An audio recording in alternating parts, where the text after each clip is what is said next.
আসসালামু আলাইকুম। আমি নাজমিনারা। আপনারা দেখছেন নাজমিনারা ব্লগ। নাজমিনারা ব্লগের পক্ষ থেকে আপনাদের সবাইকে জানাই স্বাগতম। কাছে এবং দূরে, দেশ এবং দেশের বাহিরে যারা আমার ভিডিওটা দেখছেন, আশা করছি আল্লাহর অশেষ রহমতে আপনারা সকলেই ভালো আছেন। আমিও আলহামদুলিল্লাহ আপনাদের সকলের দোয়ায় ভালো আছি। আজকে ভিডিওটা শুরু করেছি বিকাল থেকে। বিকালবেলা রৌদ্র দেওয়া ছিল, কিছুটা কাঁঠালের দানা বিচি, যে যেটা বলেন আর কি, হাঁটি বিচি দানা। আসলে এক একজনের এক এক ভাষা, তো সেই জন্য আমি সবগুলো ভাষাতেই বললাম। সবগুলো ভাষা বললেও ভুল হবে, শুধু বাঙালি ভাষায় বললাম। তারপরেও এক এক জায়গায় এক এক নামে ডাকে। কাঁঠালের দানাগুলো শুকাতে দেওয়া, ওগুলো তুলবো। বেশ কিছু কাপড় চোপড় মেলে দেওয়া আছে, ওগুলো তুলবো।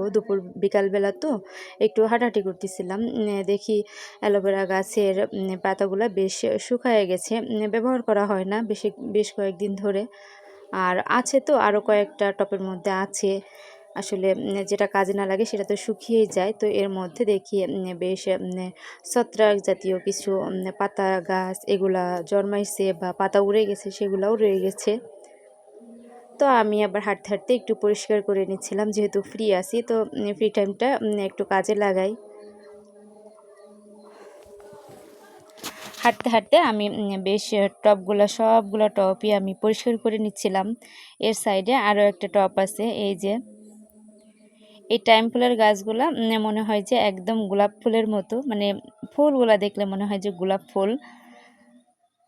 এটার মধ্যেও বেশ ঘাস, বিভিন্ন ধরনের গাছগাছালি জন্মাইছে। বৃষ্টি হচ্ছে তো, বৃষ্টিতে আসলে একটা দুইটা দানা থাকলেও ওইটার মধ্যে ঘাস হয়। সাইডে যে বড় পাতাগুলা এবং ঘাসগুলা দেখতেছেন, এগুলা আমি একটা আপুর ভিডিওতে দেখেছি। আপু খুব সুন্দর ঘরের মধ্যে রাখছে, আর খুব সুন্দর মানি প্ল্যান্ট গাছের মতো ঝুঁকে পড়ছে নিচের দিকে, দেখতে বেশ সুন্দর লাগতেছিল। তো আমাদের বাড়ির আশেপাশে তো কতই আছে, আমি যদি এগুলা ঘরের মধ্যে রাখি তাহলে সবাই আমাকে নিশ্চয়ই পাগল বলবে। সে কারণে আমি আর ঘরে আনতে পারি না। আর যেহেতু মাটির ঘর কিংবা টিনের ঘর, এগুলাতে মানুষ আনলে আরও হাস্যকরভাবে নিবে, সে কারণে আনি না। আসলে অনেক জিনিসই আছে চাইলে ঘরে আনা যায়, তবে লোকের যে কটূক্তি কথা, এগুলো থেকে একটু বিরত থাকার জন্য হলেও করি না। তবে পরিবেশ পরিস্থিতি যখন আরও ভিন্ন হবে, আরও পাল্টে যাবে, তখন কিন্তু আমি ঠিকই চেষ্টা করব আমার ঘরের সৌন্দর্য আরও বাড়ানোর জন্য। বা এখন তো আছি একটা পরিবেশে, এখন তো আছি একটা অবস্থাতে, একটা সময় হয়তো বা এই অবস্থান এরকম সময় থাকবে না, ভিন্ন হবে পরিবেশ পরিস্থিতি, সব কিছুই ভিন্ন হবে।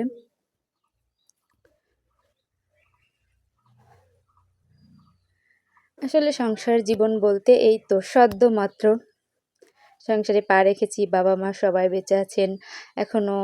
বেবি আল্লাহ তাআলা তার কাছে রেখেছে, আমাদের কাছে দেয়নি।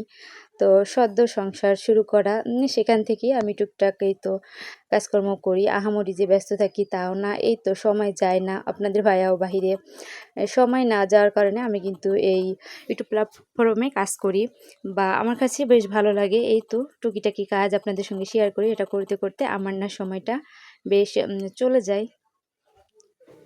বলেন তো, গ্রামের বাড়িতে মানুষের কাছে যাই বসা, বিভিন্ন টাইপের কথা বলা, সেগুলো থেকে বিরত থাকার জন্য হলেও নিজের সময়টা, যেমন আপনাদের ভাইয়া আমাকে সবসময় তো আর সময় দিতে পারে না। তিনি 15-16 ঘন্টা কাজ করার পরে রান্না করবে, খাবে, এরপরে তার আরও অন্যান্য কাজ আছে, আরও অনেক লোকের সাথে কথা বলতে হয়, বা সব মিলায়ে সে তো আর আমাকে এত বেশি টাইম দিতে পারে না।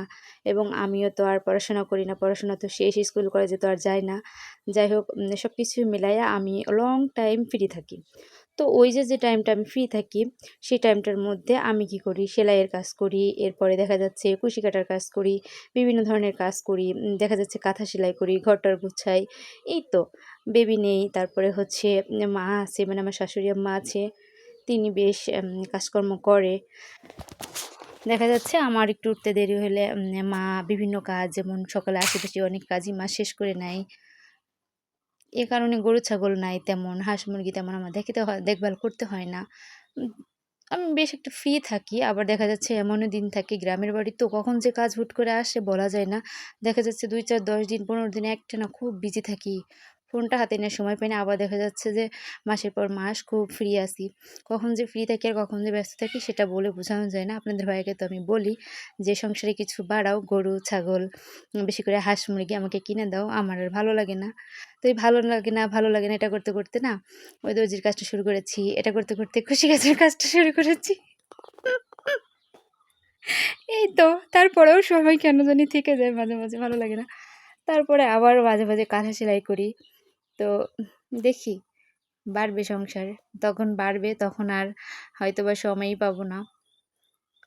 আবার এই যে এখন ইউটিউবে কাজ করি। ইউটিউবে যে কাজ করি এই তো এইগুলা গুছাই করতে, করতে ভিডিও করি, কাজ করি। দেখা যাচ্ছে অনেকটা সময় এখান দিয়েও যায়। আবার অন্যান্য কাজ করি সেখান দিয়েও বেশ ভালো সময় চলে যায়।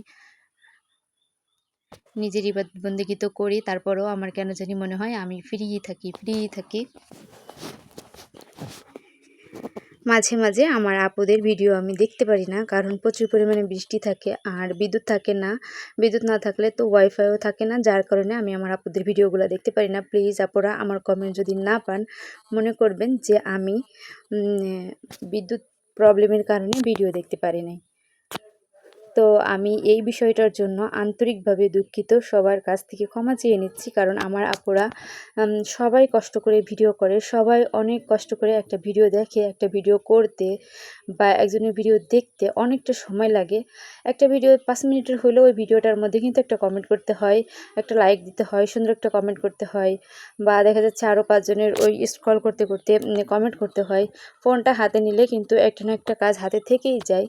তো সেই সূত্রে হলেও না ফোনটা নিয়ে বা হাতে নিয়ে কাজ করা, বা অনেক সময় সময় থাকে না, দেখা যাচ্ছে বিদ্যুৎ থাকে না, বা অনেক কষ্টেরই বিষয়। শুধু আমার ক্ষেত্রে না, আমার সকল প্রিয় আপুদের ক্ষেত্রে।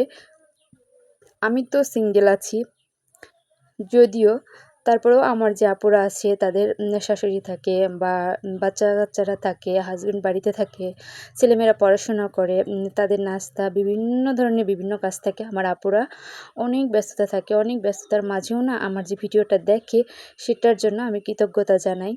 কারণ আমিও তো দেখা যাচ্ছে অনেক সময় পারি না, আর আমার আপুরা অনেক কষ্ট করে। আমার বড় আপুদের কাছ থেকে আমার অনেক কিছু শিখার আছে। আমার আপুরা খুব সুন্দর, সুন্দর কমেন্ট করে। আমি পড়তে পারি না, এটাই কারণ আমার একটা ফোন তো, যার কারণে। অনেকক্ষণ আপনাদের সঙ্গে কথা বললাম। আমার প্রিয় আপুরা, কে কোথা থেকে আমার ভিডিওটা দেখছেন প্লিজ কমেন্ট বক্সে জানাতে ভুলবেন না।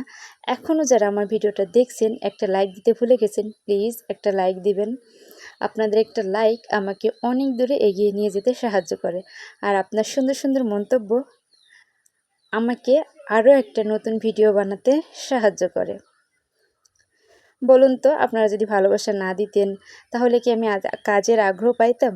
কখনোই পাইতাম না। আপনারা ভালোবাসা দেন, আপনারা দেখেন, এ কারণে কিন্তু আমি কাজের আগ্রহ পাই। আমি কিন্তু সকালে বাসি, বাসি কাজ করেছি, ফ্রেশ হয়েছি, সকালে নাস্তা করেছি। সেটা কিন্তু আমি অফ ক্যামেরাতেই করছি। দুপুরে রান্না করেছি, খাওয়া-দাওয়া শেষ করছি।